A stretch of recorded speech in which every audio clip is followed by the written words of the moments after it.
I would say about 95% of companies that have high ticket offers need to be using these two things, but aren't. So in this video, I'm going to be walking you through really two very basic systems that every single company should be using if they have a sales team, they have a high ticket offer, or they sell B2B. But for some reason, nobody is turning these on. I'm going to show you how to set them up and automate them step by step for beginners. Let's dive right in. So the two things that I'm talking about here are opportunity pipelines and lead scoring. These are features that are native to just about every CRM. So whether you're on HighLevel, HubSpot, Salesforce, all of these natively have opportunity pipelines and lead scoring built in. But for some reason, companies are not using them. I'm going to be walking you through step by step how to set these up and automate them so that getting an opportunity pipeline that looks like this is actually really, really easy to do.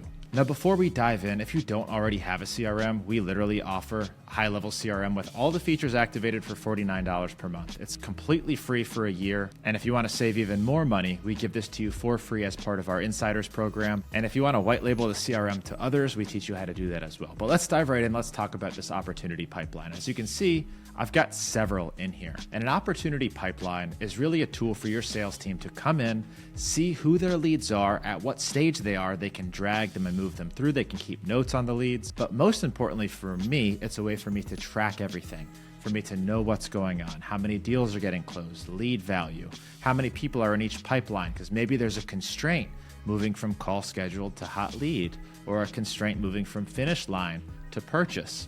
For me to visualize that once I've got thousands of leads in the system, it's really important for me to have it automated and for the reporting to be dialed in as well. I'm going to show you how to set up all of that from scratch today. And then we're going to be talking about lead scoring. But to start, let's talk about these opportunity pipelines. Each of these cards is essentially an opportunity that's tied to a specific contact in my CRM. Each contact can have multiple opportunities, and you really only need one of these pipelines. Mostly that sales pipeline is going to be the most important, but you can use this for tracking project management, whatever you want. For the purposes of this video, I'm going to be teaching you how to use this for sales. So every sales pipeline essentially has the same structure, and it looks like this. You're going to have leads coming into the pipeline. These are going to be your interested leads. Now, if you've got as many leads as I do, you don't want to put everybody in here. You might want to start it from the time somebody schedules a call. So I've got interested lead, I've got call scheduled, and then once that call is done, they're either going to be no-shows, they're going to be cold leads, or they're going to be hot leads.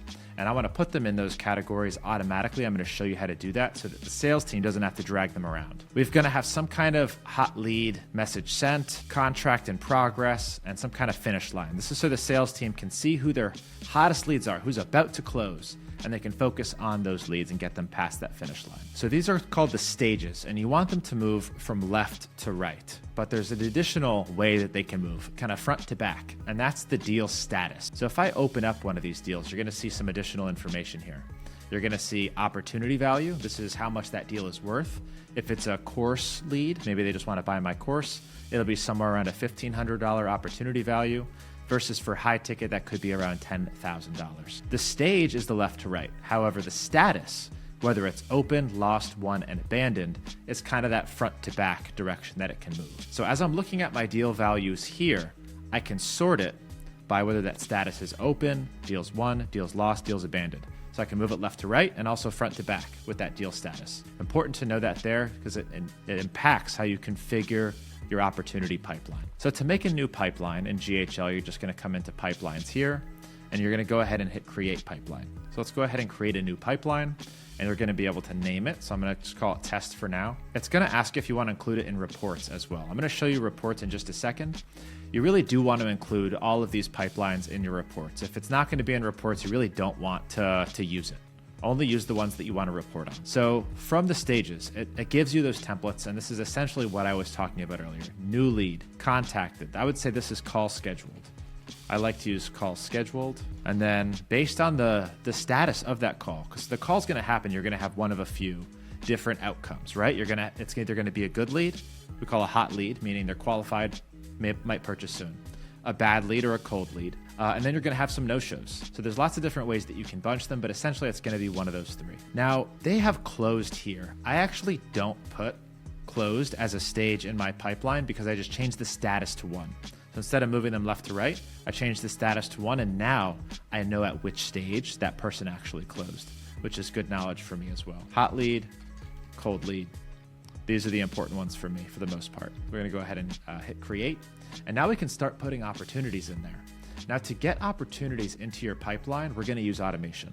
All of the automations are built into GHL. So here's a couple examples of how I get opportunities into my pipeline and how I move them around, all without my sales team having to do anything. So for a lot of you, the first stage in your pipeline is going to be when that lead first comes in. Now you can put them from an opt-in form into that lead interested pipeline. That's a really simple use case, but mostly it becomes important once they actually schedule a call. So once they schedule a call, you want to create or update opportunity. This is a native node inside of GHL. You're going to choose the pipeline. You're going to choose the stage that you want to put them at. You're going to name the opportunity, typically the client's name.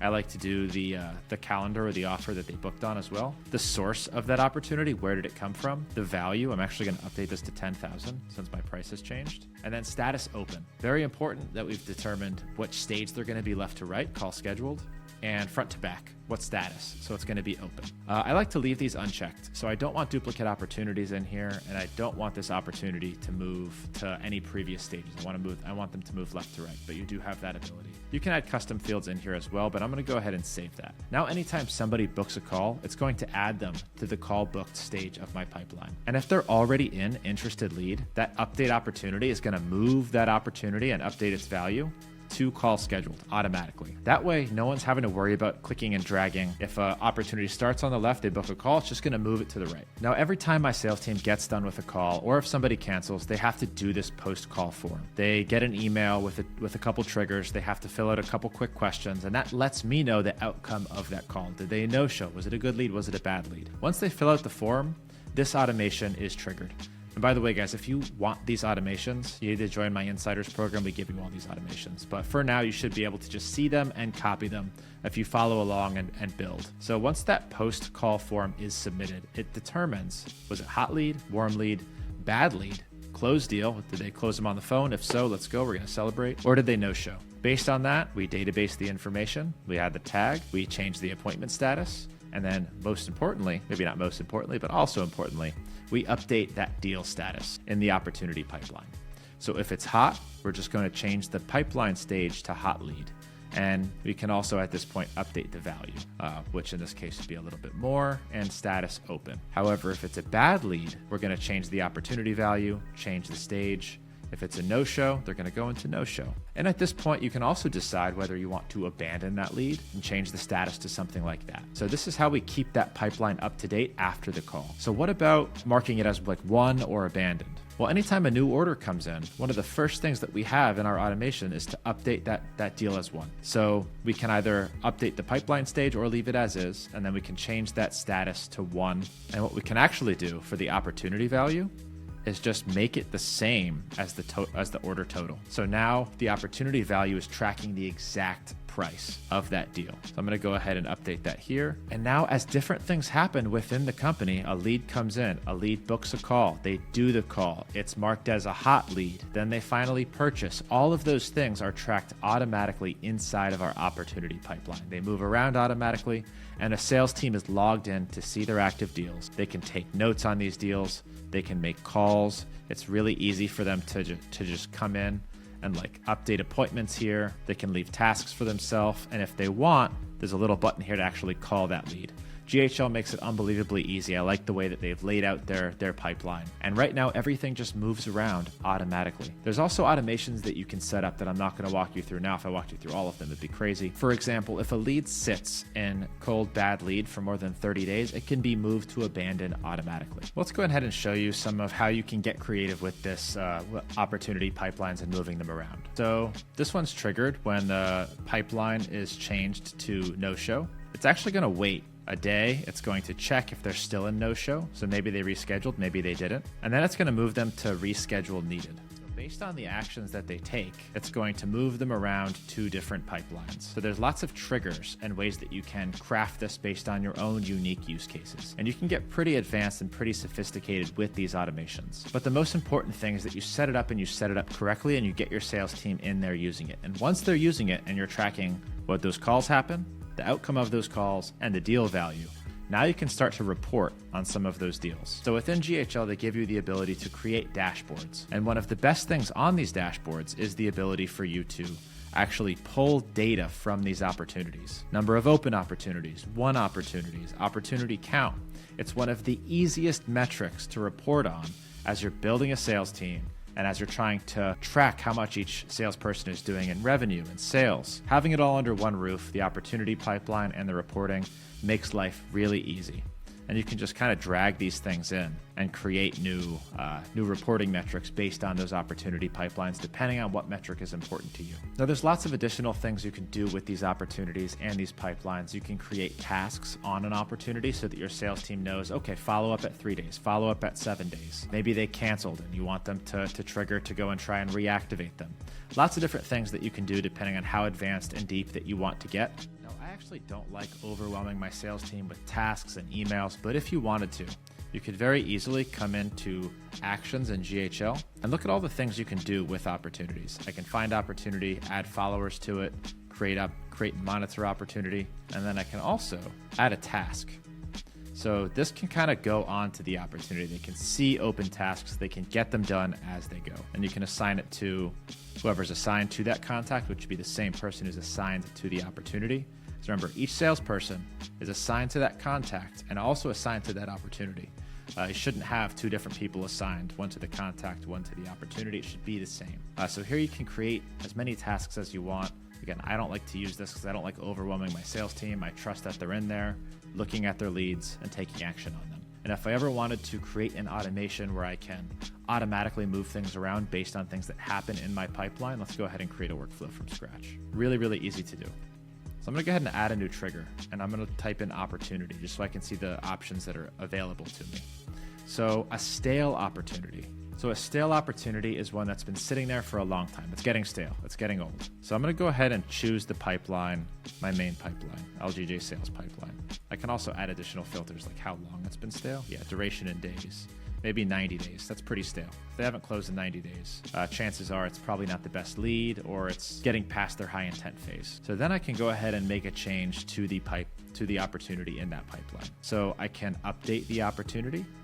I can remove an owner from an opportunity. Maybe I want to give it to somebody else to try and take over, which is something that you can definitely do. So I'm going to go ahead and remove owner from opportunity. This is something, again, funky and interesting that is going to be custom to you if you want. I can remove owner. We're going to come back into opportunity. I might want to move it to like an up for grabs, interested lead. Here I would select allow opportunity to move into previous stage. And now I'm removing the owner, putting them into interested. And I would also probably send my team a notification saying, hey, this qualified lead is now up for grabs. It's been 90 days. Somebody else go get it. So that's an example of something interesting that you can consider doing with these automations. Makes it for a very, very powerful system. I'm gonna go ahead and save that, leave it unpublished. Now, the second thing that you should arm your sales team with is engagement scoring. So this is a feature in GHL and in most CRMs where you can basically assign a score to each lead. So let's actually come into one of these people here. All right, Amy Phillips, sorry for outing you, Amy. So every lead in your CRM has an engagement score. So mine is nested under marketing. Their engagement score is 9. So what an engagement score allows me to do is to see who my most engaged leads are. And this also allows my sales teams to see, okay, whose score reaches above this amount. That means they've interacted with us a lot and they're going to be much higher intent. So focus on the leads with a higher engagement score. And this whole thing can be automated with just a few simple automations. Here are the 5 engagement score automations that you should definitely set up immediately inside of your CRM. And they're all essentially the same. All you have to do is clone them and change a couple of parameters. So let's start with this first one here, just so you can see the general structure of these engagement score automations. The lead does one thing, some kind of trigger. They click on an email or reply to an email, and then we assign them a specific score. So I like to add this little wait step just because there's people coming through them so often. I don't want it to break. But what we're going to do is we're going to add this node to modify contact engagement score. You can then use this engagement score to do a lot of really cool things. You can trigger automations once a contact reaches a certain threshold. You can alert somebody. You can create filters in your contact database to only email people with a certain engagement score or only email with certain people that have lower than a specific engagement score. What we're going to do is modify their engagement score, add a certain number of points or subtract a certain number of points based on their action. So if they click on an email or reply to an email, I want to add 3 points. So I'm going to do that here in their CRM engagement score. And here you can also see that I've created a custom field for engagement score. It's actually what I showed you earlier here. That allows me to do multiple things with that engagement score, and it's going to be the same engagement score. So you're going to create that custom field first. If you've never done that before, you're going to come into your CRM settings, custom fields, and you're just going to go ahead and add a field, make it a number, and call it engagement score or whatever you want to call it. Put it wherever you want, either in general or sales. That way you're going to be able to do this next automation where you're modifying the engagement score. We're just going to do math operation, add 3, and update the field engagement score. And then as you're building out the additional automations for these, you're just going to go ahead and duplicate this and then change the trigger parameters. So in this one, email events, email opened, they get 1 point. For certain actions where they have to do more, like booking a meeting or they're a hot lead, they're submitting a form, those are more engaged actions. So if they submit a form, they get 5 points. If they book a meeting, they get 10 points. These are the simple ones that I have set up that you can set up right away. Just like with opportunity pipelines, there's a lot of ways that you can cut it. And if you're looking for more in-depth videos on how to create those opportunity pipelines and some of the more advanced things that you can do, that's going to be content for my Insiders program. So I definitely recommend getting inside of that program. But now what you can do here, and I'm just going to go ahead and create a workflow from scratch so that you can see, is you can use this as a trigger. So as a trigger, contact engagement score. Score is greater than, maybe I want to say greater than 50. If they have a score greater than 50, now I can use this as an automation trigger. I can send it to my sales team. I can add a tag for that contact. There's a lot of really cool things that I can do to supercharge my sales process.